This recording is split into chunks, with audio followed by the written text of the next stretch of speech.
Profesor Genaro Gómez Pereira.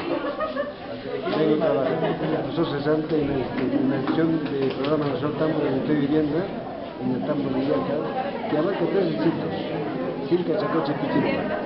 Estamos trabajando en forma articulada con las instituciones bajo un convenio de cooperación internacional de la región, y como plataforma de servicio estamos desde el Tambo a toda la zona de influencia.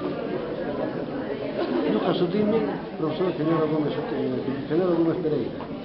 Me ya dejan niños con 60 maestros Caspay. Yo institucional para programa con el gobierno programa con vía concurso de capacitar. Huawei con la laico. Y ya estoy penachay, yo que hay de 50 personas que hay su número.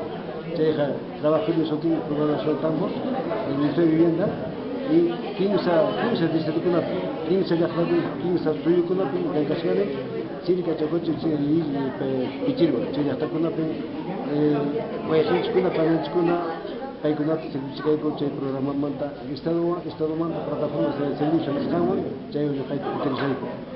Salisman y Nayata Educación, Kuchka Chayo, todo hecho en Santa Ojarina.